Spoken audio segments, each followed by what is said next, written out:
Presence, Bringing Your Boldest Self to Your Biggest Challenges, by Amy Cuddy. Introduction. Imagine you're 19 years old. You're driving through the vast, empty darkness of Wyoming in the middle of the night. You're with two of your closest friends, heading back to college. The world is peaceful. The stars are brilliant. You love the openness of the American West. You love the people you're with. And then, it's your turn to sleep. You crawl into a sleeping bag in the back of the Jeep. The next thing you know, you're waking up in a hospital. Your head is throbbing. There are flowers and cards everywhere. You try to make sense of it, but you don't have the energy. You just fall back asleep. This is what happened to a young Amy Cuddy. As she would later learn, the driver had fallen asleep at the wheel. The car rolled several times, and because she wasn't wearing a seatbelt, Amy was thrown from the vehicle. Her head slammed into the highway. She had suffered a severe traumatic brain injury. The doctors told her family that she might be high functioning, but she shouldn't expect to finish college. Her IQ, she discovered, had dropped by 30 points. Her friends pulled away, telling her, "You're just not the same anymore." And she felt it. She felt like an imposter in her own body. The part of her she had always taken for granted, her intellect, her very self, was gone. She was lost in a fog of anxiety and powerlessness. Now, why am I starting with such a harrowing story? Because that moment of absolute powerlessness became the starting point for one of the most powerful ideas of our time. An idea that has helped millions of people, from Fortune 500 executives and bullied teenagers to combat veterans and Olympic athletes, to reclaim their power in the moments that matter most.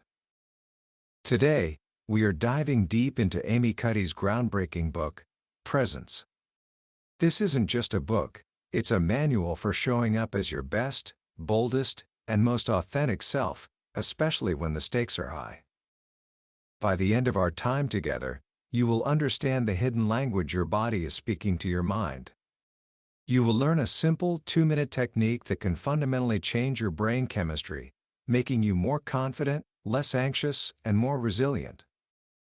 And most importantly, you will learn the secret to leaving your biggest challenges not with regret, but with the quiet satisfaction of knowing you brought your true self to the table. This is the promise of presence. So, let's begin. Book summary. Have you ever walked out of a job interview, a difficult conversation, or a big presentation, and the perfect thing to say finally pops into your head? Of course you have. We all have. The French have a wonderful phrase for this, l'esprit d'escalier, the spirit of the stairs. It's that witty comeback, that brilliant point, that perfect retort you think of only after you've left the party and are already walking down the stairs. It's a feeling of regret, of a missed opportunity. If only I'd said this, if only I'd shown them who I really am. Amy Cuddy tells a story about her own spirit of the stairs moment that is almost painful to hear.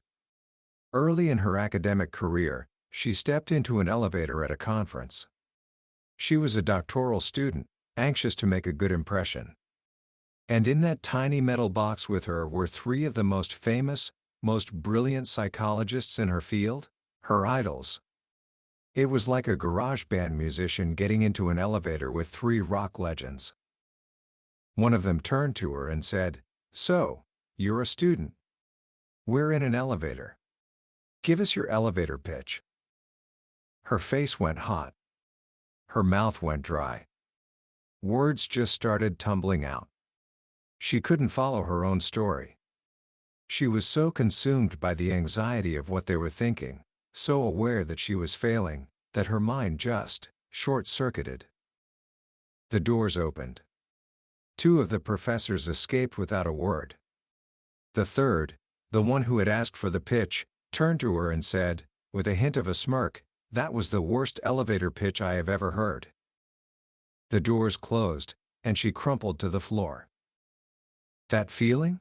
That agonizing replay of our failures, that sense that we didn't show up as our best selves, is the opposite of what Cuddy calls presence. So what is presence? It's not about charisma or being an extrovert. It's not a permanent state of enlightenment. Presence, as Cuddy defines it, is the state of being attuned to and able to comfortably express our true thoughts, feelings, values, and potential. It's that moment when you are completely in sync with yourself. Your words, your body language, your inner feelings, they are all telling the same story. You aren't fighting yourself, you are being yourself. And when you are present, other people can feel it. Cuddy talks about a fascinating study of entrepreneurs pitching their ideas to venture capitalists. The researcher, Lakshmi Balachandra, analyzed videos of 185 pitches to see who got the funding. You'd think it would be the person with the best credentials or the most polished business plan. But it wasn't.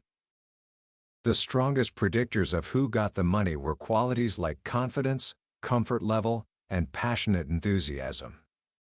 These entrepreneurs weren't worried about how they were doing or what the investors thought.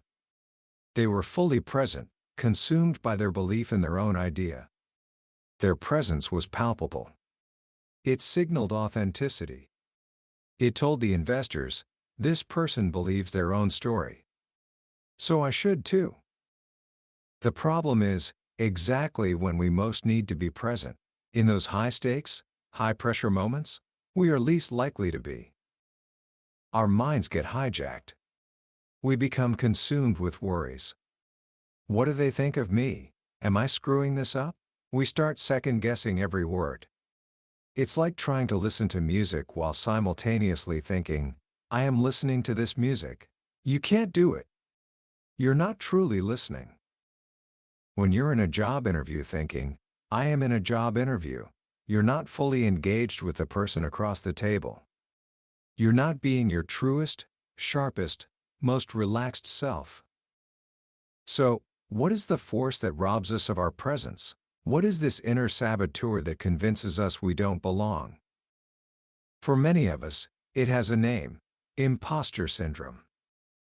The term was coined by a psychologist named Pauline Rose Clance. As a doctoral student herself, she was haunted by the fear that she wasn't good enough. Everyone else is smarter than me. I just got lucky. It was a mistake to let me in here. Soon, they'll find me out. When she became a therapist at a prestigious college, she saw the same fear in her students, incredibly bright, high-achieving young women who, despite all evidence to the contrary, believed they were frauds. They thought their success was due to luck, or a mistake in the admissions office. One student called herself an Oberlin mistake. Initially, researchers thought this was a problem unique to high-achieving women. Society, they reasoned, sends women mixed messages about success, so they struggle to internalize their own accomplishments. But they were wrong. As Cuddy discovered after her TED Talk went viral, men were writing to her in droves, sharing their own secret stories of feeling like imposters. In fact, research now shows that men and women experience imposterism to an equal degree. The difference is that men are often more ashamed to admit it, fearing it violates the stereotype of being strong and assertive. This feeling is everywhere. It affects teachers, doctors, lawyers, artists, and students. In one survey, 70% of people reported feeling like an imposter at some point. Even some of the most successful people in the world have confessed to it. People like Tina Fey, Denzel Washington, and even the great author Neil Gaiman. Gaiman shared a story with Cuddy about a recurring fantasy he had early in his career, even after he became a best-selling author. In the fantasy, a man in a cheap suit with a clipboard would knock on his door. "Are you Neil Gaiman?" the man would ask. "Yes," Neil would say. "Well, it says here you get paid to just make things up. That you get free books and get to see movies for free. I'm afraid we're on to you. You're going to have to go out and get a proper job now." And in his fantasy, Neil's heart would sink, and he would simply say, "Okay." Because once they've caught up with you, they've caught up with you. This is the cruelty of imposterism. Success doesn't cure it. In fact, it can make it worse. Every achievement, every award, just raises the stakes. It creates a bigger gap between the person the world sees and the fraud you secretly believe you are. As one man wrote to Cuddy, "The world kept telling me I was a 90 when I knew I was just a 50. Every time I got an award, I'd think, oh crap, now they think I'm a 92. Imposterism steals our power and suffocates our presence. If you don't believe you should be there, how can you convince anyone else? This brings us to the core of the problem, a feeling of powerlessness. Social psychologist Dacher Keltner has a powerful theory about this. He says that our brains have two fundamental operating systems, an approach system and an inhibition system. When we feel powerful, our approach system is activated. We feel free, in control, safe. We see opportunities everywhere. We're optimistic, positive, and willing to take risks. But when we feel powerless, our inhibition system takes over. It's like a threat alarm going off in our brains. We become vigilant, anxious, and pessimistic. We see threats instead of opportunities. We become sensitive to social pressure and shrink away from challenges. Power makes us approach. Powerlessness makes us avoid. When Cuddy talks about power, she makes a crucial distinction. There's social power, which is power over others, control over resources, status, dominance. This kind of power is limited. It's a zero-sum game. But then there's personal power. This is power too. It's the ability to control our own states and behaviors. It's freedom from the dominance of others. It comes from within, from our skills, our values, our truest self. This power is infinite. You can have all the social power in the world. You can be the CEO, the investor, the one calling the shots. But if you don't feel a sense of personal power, you will still feel like an imposter. You won't have presence. Conversely, when you cultivate personal power, you become more compelling, more influential. You may even gain social power without trying, because you're not focused on it. You're focused on being authentic. Powerlessness is a vicious cycle. It makes us feel anxious, which then impairs our thinking. Our executive functions, the high-level cognitive tools like reasoning, planning, and attention control, go offline. Our working memory gets shot. We literally can't think straight. This anxiety also makes us incredibly self-absorbed. We get trapped in our own heads, obsessing over what others are thinking. This is called the spotlight effect, the mistaken belief that people are paying far more attention to us than they actually are. We think everyone noticed our stumble, our awkward comment, our bad hair day. In reality, most people are busy thinking about themselves. This anxious self-focus makes it impossible to be present. We're not in the moment. We're trapped in a warped memory of the past or a fearful fantasy of the future. So, the big question is, how do we break this cycle? How do we shift from a state of powerlessness to a state of personal power? How do we find our presence when we need it most? The answer is surprisingly simple, and it comes from a revolutionary idea first proposed over 100 years ago by the father of American psychology, William James. James famously said, "I don't sing because I'm happy because I sing." Think about that for a moment. Common sense tells us it's the other way around. We feel an emotion, and then our body expresses it. We feel happy, so we smile. We feel sad, so we cry. We feel scared, so we tremble. James argued that this sequence is wrong. He believed our feelings are the consequences of our bodily expressions. We feel happy because we smile. We feel sad because we cry. We feel afraid because we tremble.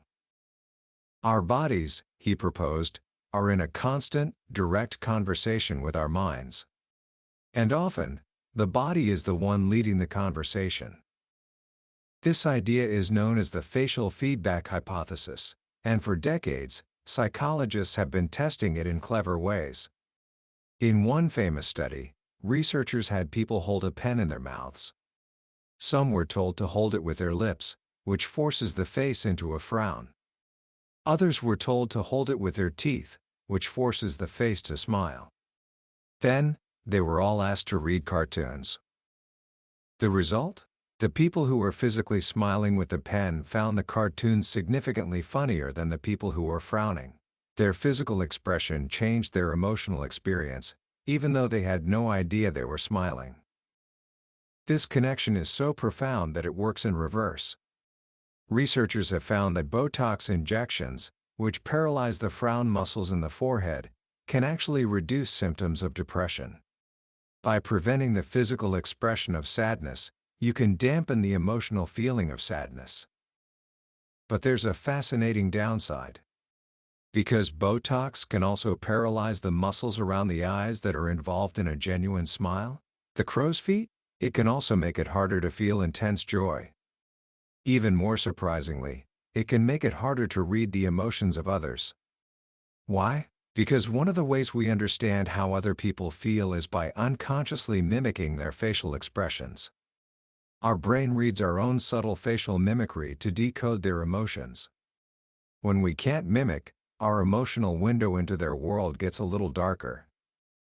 So, the body and the mind are deeply connected.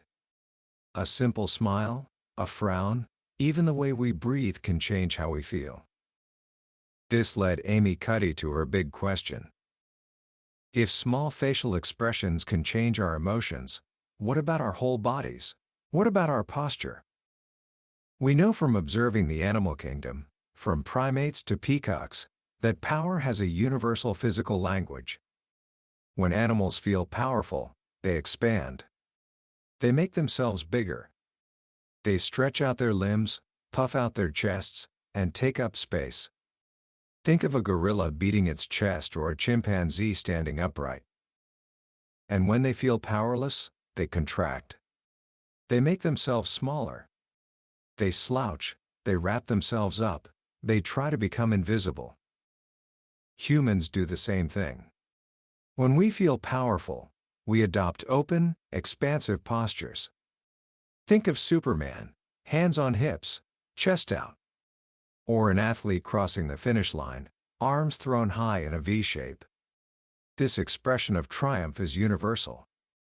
Researchers have studied athletes from all over the world, including congenitally blind athletes who have never seen another person make this pose. When they win, they do the exact same thing. It's hardwired. Conversely, when we feel powerless, we collapse inward. We hunch our shoulders, cross our arms, wrap our ankles. We touch our necks, a self-protective gesture that covers our carotid artery. We make ourselves small, like a little pill bug rolling into a ball. Cuddy noticed this in her own students at Harvard Business School. The students who participated confidently in class sat upright, took up space, and raised their hands with conviction. The brilliant but quiet students who were terrified to speak would physically shrink in their seats, hunched over their laptops, knotting themselves up in their own limbs. Their bodies were screaming powerless. This is where all the threads come together. If our bodies express power by expanding, and if William James was right that our bodies can change our minds, then what would happen if we deliberately adopted powerful, expansive postures, even when we felt completely powerless? Could we pose our way to presence? This is the question that led to Cuddy's famous power posing experiments, which she conducted with her colleagues Dana Carney and Andy Yap. Here's what they did. They brought people into a lab and, under a clever cover story, had them hold either a series of high-power poses or low-power poses for just 2 minutes. The high-power poses were open and expansive. One was the Wonder Woman, standing with feet apart, hands on hips, chin lifted. Another was sitting at a desk with feet up and hands behind the head. The low-power poses were closed and contractive. Sitting hunched in a chair with hands in lap, or standing with arms and legs crossed tightly. After just 2 minutes of holding these poses, the researchers measured 3 things. First, they asked the participants how powerful they felt. The high-power posers reported feeling significantly more powerful and in charge. Second, they offered them a chance to gamble. After being paid for the experiment, they were given an extra $2 and asked if they wanted to risk it on a roll of the dice. The results were stunning. Of the low-power posers, only 60% chose to take the risk. But of the high-power posers, a whopping 86% did. Adopting a powerful posture for just 2 minutes made them more willing to take risks. But the most incredible finding was what happened inside their bodies. The researchers took saliva samples before and after the posing to measure 2 key hormones, testosterone and cortisol. Testosterone is often called the dominance or assertiveness hormone. In both men and women, higher levels are associated with confidence and a willingness to compete. Cortisol is the stress hormone. High levels are associated with anxiety and a threat response. In an effective, calm, and assertive leader, you typically see high testosterone and low cortisol.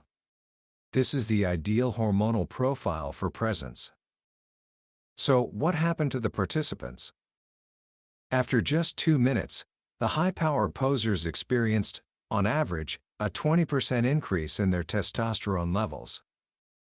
And their cortisol levels dropped by 25%. The low-power posers showed the exact opposite pattern. Their testosterone decreased by 10%, and their cortisol increased by 15%. Let this sink in. 2 minutes. Just 2 minutes of changing your body language can configure your brain to be more assertive, confident, and comfortable, and less reactive to stress. Your body can change your mind. And your mind can change your behavior. And your behavior can change your outcomes. This is not about faking it in front of other people. The real power of this idea is that you do it in private. Before the job interview, you find a bathroom stall. Before the big presentation, you find an empty office or a stairwell. You starfish up, as one family calls it. You stand like a superhero for 2 minutes. You are not trying to intimidate anyone. You're having a conversation with yourself. You are using your body to tell your mind that you are powerful, that you belong, that you've got this. You are priming your brain for presence. In a follow-up study, Cuddy and her team tested this in a real-world scenario. They had participants prepare for a stressful mock job interview. Before the interview, half were assigned to do high-power poses, and the other half did low-power poses. Then, they gave their speeches, and the interviews were videotaped. Independent judges, who knew nothing about the experiment, evaluated the videos. The results? The high-power posers were overwhelmingly chosen for the job. But here's the fascinating part. The judges didn't rate the content of their speeches as any better. What made the difference was their presence. They were rated as more confident, enthusiastic, captivating, and authentic. Their nonverbal communication was what sealed the deal. By changing their posture in private, they changed their internal state, which then flowed out naturally and convincingly during the interview. They didn't have to think about acting confident. They simply were more confident. This brings us to one of the most dangerous and pervasive forms of powerless posture in the modern world, the eye hunch. Look around you anytime you're in a public space. How many people are hunched over a tiny screen? Our phones and tablets are forcing us into collapsed, contractive postures for hours every day. Cuddy and her colleague Martin Boss ran a study to see if this matters. They had people interact with devices of different sizes, from a small smartphone to a large desktop computer. Afterward, an experimenter told them, "I'll be back in 5 minutes. If I'm not back, just come and get me." Then the experimenter deliberately didn't come back.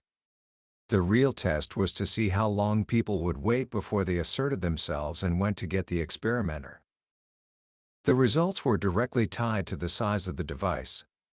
The bigger the device, the more open their posture had been, and the more assertive they were. The people who had been hunched over a smartphone were the least likely to go get the experimenter. Their posture had made them feel, and act, more powerless. So, this idea isn't just about big, dramatic poses. It's about becoming mindful of how we carry ourselves throughout the day. It's about sitting up straight. It's about keeping our shoulders back and our chest open. These small, consistent adjustments are what Cuddy calls self-nudges. The concept of a nudge comes from behavioral economics. It's the idea that small, subtle changes in our environment can lead to big changes in our behavior, without us even realizing it. For example, simply telling people how their energy use compares to their neighbors is far more effective at getting them to conserve energy than pleading with them to save the planet. A self-nudge is a tiny tweak we apply to ourselves. Instead of making a huge, daunting New Year's resolution like "I will be more confident," which is bound to fail, we make a tiny, manageable change. "I will sit up straight in this meeting." Or, "I will power pose for 2 minutes before this phone call." These small tweaks lead to small victories. And these small victories build on each other. When you act a little more boldly, you feel a little more confident. Other people respond to that confidence, which reinforces your own feeling of competence. It creates a virtuous cycle. This leads to Cuddy's most famous phrase, which is a powerful evolution of an old saying. We've all heard "fake it till you make it," but Cuddy argues that this implies you are an imposter, trying to deceive others. Her version is much more profound: fake it till you become it. This isn't about fooling other people. It's about fooling yourself, just for a moment, to get over the initial hurdle of fear and self-doubt. You adopt the posture of the person you want to be. Your body sends that signal to your mind. Your mind starts to believe it. And with each small step, each tiny nudge, you are not faking it anymore. You are incrementally, authentically, becoming that person. The book is filled with incredible stories of this transformation. There's the story of Will Cuddy, no relation to Amy, a young actor who was terrified before a long-shot audition for a major Hollywood movie. He hid in a bathroom stall and did the Wonder Woman pose for 2 minutes. He walked into the audition room and, in his words, nailed it. He was so present, so in the moment, that he almost forgot about the outcome. He left feeling amazing, regardless of whether he got the part. He got the part. The movie was the Oscar-nominated film Wild. There's the story of Kristen, a young woman who had moved to South America and found herself in a job where her boss was sexually harassing her, calling her vulgar names until she felt smaller and smaller and broken. After sharing her story with friends, she knew she had to confront him. Alone in her treehouse-like home, she put on a song, stood up straight and tall, hands on hips, and power posed for several minutes. She walked into town feeling herself getting bigger and bigger. She confronted her boss, not with anger, but with a powerful compassion. She took back the power she had allowed him to take from her. She changed her life in that moment. And perhaps most movingly, there's the story from a man named Mac, who had been homeless for over a year. He wrote that he was filled with intense shame and anxiety, that he gave off that air of being homeless. Then, at a warming shelter, he watched Cuddy's talk on a tablet. He started consciously adopting power poses, maximizing his space, and stopping himself when he collapsed inward. He wrote, "Right now, even though I will go to sleep on a piece of cardboard tonight, you would never pick me out as homeless." I give quite a bit of credit to the fact that I consciously adopted power posing. Well, at least in this case, it works for us too. These stories are the heart of presence. They show us that this isn't just a clever life hack. It is a tool for reclaiming our dignity, our courage, and our true selves. It's a way to unlock the personal power that we all have within us, especially when life has made us feel small. It's about showing up for our lives. Not with bravado, not with arrogance, but with presence. With the quiet, unshakable confidence that comes from knowing who you are and believing your own story. And it all starts with a simple change in your posture. Commentary. So, what do we take away from all this? For me, the most powerful lesson in presence is one of profound empowerment and self-compassion. For so long, we've been told that confidence is something you either have or you don't. That if you want to be more powerful, you have to change your thoughts first. You have to think your way into a new way of being. Amy Cuddy turns that idea on its head. She tells us that the doorway to changing your mind might just be through your body. It's a beautifully simple and accessible idea. You don't need years of therapy or a complete personality overhaul. You have the tools you need right now. You have your body. The book is a powerful reminder that the biggest obstacles we face are often the ones we create for ourselves. The stories we tell ourselves about not being good enough, about being imposters, about not belonging. These stories create a feeling of powerlessness that becomes a self-fulfilling prophecy. We feel small, so we act small, and the world responds to us as if we are small. But what Cuddy gives us is a way to interrupt that cycle. A way to send a different message to our own brains. It's not about becoming someone you're not. It's about removing the obstacles that prevent you from being who you are. It allows your boldest, most authentic self to show up. So, how can you start applying this today? Not tomorrow, not next week. Right now. Here are 3 simple, practical actions you can take. First, just for the rest of today, become a posture detective. Pay attention to your body. When you're walking, when you're sitting at your desk, and especially when you pull out your phone. Notice when you start to eye hunch. Notice when you collapse. You don't have to judge it. Just notice it. Awareness is the first step. When you catch yourself slouching, gently guide yourself back to a more upright posture. Shoulders back, chin up. It's a small nudge. Second, identify one upcoming moment that makes you even a little bit nervous.